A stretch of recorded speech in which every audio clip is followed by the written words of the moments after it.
Over the past year, a lot of us have been getting out and about locally, finding new favourite pathways and scenic spots in Rhondda and Taff. Some of you have been sharing your fantastic phone photos of our area on social media and celebrating what a beautiful part of Wales we live in. How do you fancy upping your photography game or trying something new? RCT Arts and Creative Industries and Sport RCT have teamed up to bring you these tips and tricks to get you moving and snapping to celebrate May's National Walking Month 2021. You're invited to submit your photographs during May and show us how lush it is where you live. There's also the opportunity to get your pics showcased with the launch of our Capture the Spring in Your Step online exhibition. Simply pick one favourite photo taken on your phone during a walk in Rhondda and Taff and head over to www.rctcbc.gov.uk/spring-in-your-step and upload. Link is also in the video description below. In this short video, we'll be covering landscape, macro, that's close-up photography, and wildlife photography. But let's first start with the basics. Load your camera app. Notice you don't always have to unlock your phone to access the camera. Get on Google to find shortcuts for your make and model phone. In your camera settings, set the picture size to the maximum. Now, if you're wondering what the numbers in brackets do, take a look. They alter the shape of your photo. To focus on a subject, tap the screen. That will make the area sharp and you can control what the focal point is. If photographing from a standing position, tuck your elbows into your chest and stand with your feet shoulder width apart. This is a great tip to try if you're shooting in a dimly lit spot. And always check the weather in advance. Light in. When you're about to take a photo, ask yourself, where's the sun? Is it behind you, to the side of you, or in front of you? If you shoot into the sun, you'll get strange marks we call the lens flare and a heavily contrasted look. So try switching your position and shoot away from the sun. Bright sunlight will create a contrasted look with shadows and bright highlights. Experiment with this. Who doesn't love a sunrise and sunset? They call this the golden hour because the light is a lush golden colour. See for yourself. This is the time to break the rule and shoot into the sun. Enhance the colours quickly by loading your camera settings and change the white balance setting. We recommend the cloudy and daylight options to bring out the yellow tones. The incandescent and fluorescent settings are great for enhancing blue tones. Got your sunnies on you? Hold them over your camera and see what effect it has. Sometimes you may find that your pics come out like this.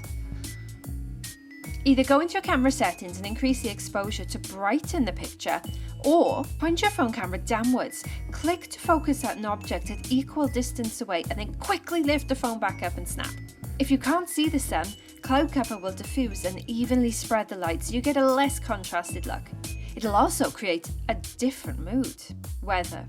This also dramatically alters the mood of your photos. Sunny shots can make you feel warm and energized, but fog transforms a normal scene into super moody and mystical. A favourite is the stunning dragon's breath rolling over our famous hills and best shot from high up on a mountaintop. Try to capture forest treetops or tall structures that poke out from the fog to create an idea of scale and contrast. But you've got to get up early to capture this one or it's easily missed. You may well find that your pictures are a bit dark. Your camera phone sees all the white fog and thinks it's too bright, so automatically makes it darker to compensate. Again, pop your exposure value up a notch. Struggling to focus? Touch the screen to focus on something darker that pokes through the fog like a tree or hilltop. Landscape photography. Load up the grid in your camera settings to get perfectly straight horizons. Shoot in landscape to get more in frame. Now you know the rule, break the rule. Turn it, flip it, angle it. Find leading lines like pathways or roads that direct your eye through the image. Bonus points if they're curved. Try out the rule of thirds, which dictates that objects of interest look best when placed on one of these lines that separate the image into thirds. Look for points of interest. Scenic views, got plenty of those. A nice pathway, an eerie tree, rivers or traditional terraced houses. Depending on your phone, you can set up voice-activated control or use the volume button to take your photo so you aren't touching the screen. This avoids camera shake and blurred images. Macro, close-up photography.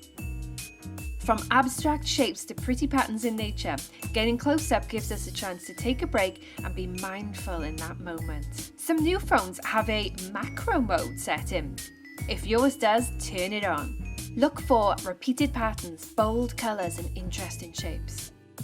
Now, when photographing something small, the temptation is to zoom in or crop, but unfortunately you lose quality.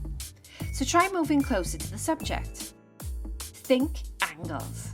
Get down low and change the perspective. Turn your phone upside down so the camera is closer to the ground and you can take photos that no DSLR camera could.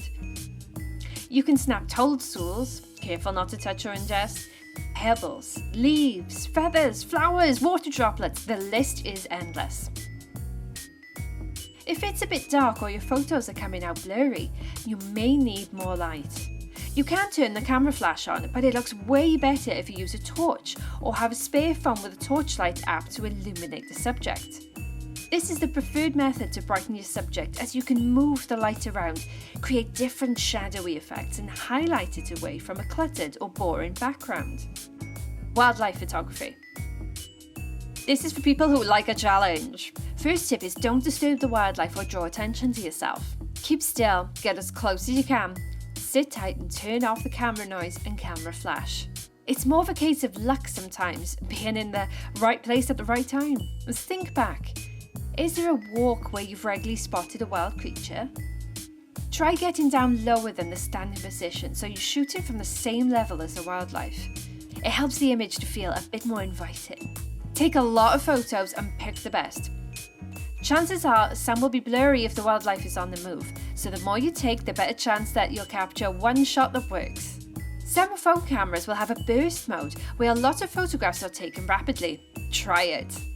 Keep your camera steady.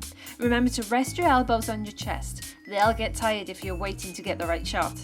You can also combine close-up and wildlife photography to capture smaller creatures such as ladybugs, butterflies, moths, spiders and snails.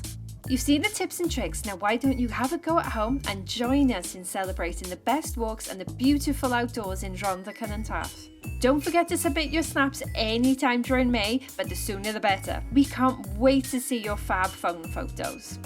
If you have a nifty tip or phone photography trick you'd like to share with us, you can do so on the website. Please remember to check current restrictions regarding exercise and travel, get creative and keep safe.